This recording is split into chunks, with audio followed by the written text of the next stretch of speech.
Passionné de musique, bonjour. Aujourd'hui, on va comprendre comment fonctionne la pulsation et le rythme. Pour commencer, la pulsation, qu'est-ce que c'est? La pulsation, c'est ce tic-tac musical qui vient indiquer les temps. Ce tic-tac musical, il peut être joué ou simplement suggéré. La pulsation, elle vient marquer le début de chaque temps, alors que le temps, il représente la durée qui s'écoule entre deux pulsations. Dans cette mesure, il y a 4 temps. Donc, les pulsations qui vont marquer le début de chaque temps se situent là, là, là et là.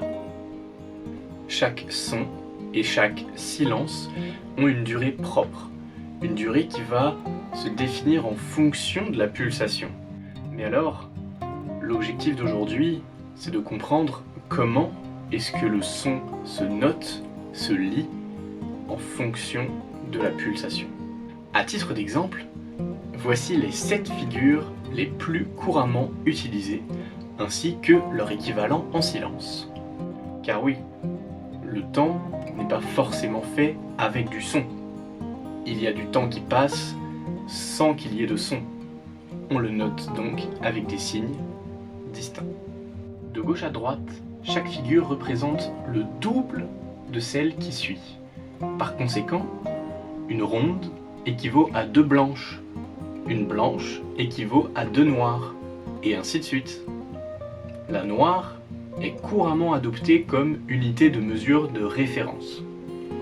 Lors de l'exécution musicale, une pulsation régulière est maintenue, et l'intervalle entre 2 battements correspond généralement à une durée moyenne proche de celle d'une seconde. Cette durée de base est souvent représentée sur les partitions par la note noire. Il est important de noter que ça dépend du choix, de l'unité de temps, de la vitesse globale du morceau, c'est-à-dire de son tempo. Pour commencer, la note noire. Elle est symbolisée par un ovale noir, également appelé le corps de la note, auquel on vient attacher une barre verticale qu'on appelle la hampe ou la queue. Maintenant la croche. Comme vous l'aurez compris, elle est 2 fois plus courte qu'une noire. Elle va 2 fois plus vite. D'où l'expression « une noire vaut 2 croches ». Pour la notation de la hampe de la croche, c'est exactement la même chose que la noire, mais on vient rajouter un petit crochet au bout. Mais lorsque les croches s'enchaînent successivement, il est possible de les attacher entre elles par une barre verticale qu'on va appeler ligature. Dans l'autre sens maintenant, une blanche a une durée 2 fois supérieure à celle d'une noire, ce qui équivaut à la valeur de 2 noirs, ou donc de 4 croches.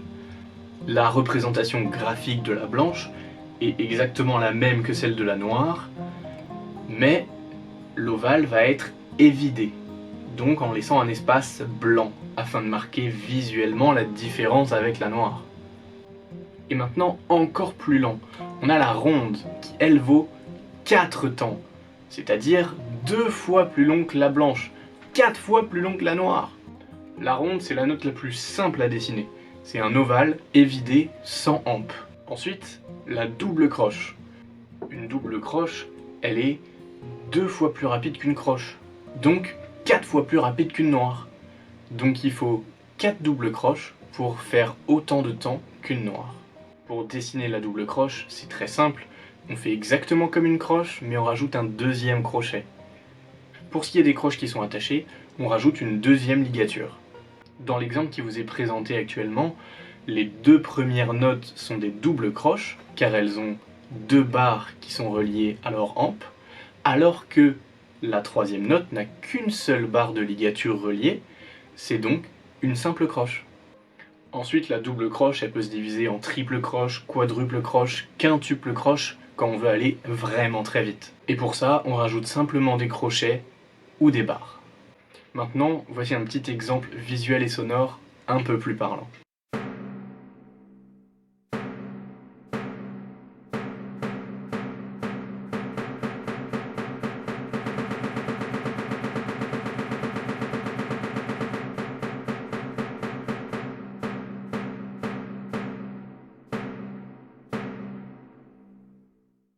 Et voilà, merci de m'avoir écouté, j'espère que vous avez tout compris. Si jamais, n'hésitez pas à me poser des questions dans l'espace commentaire.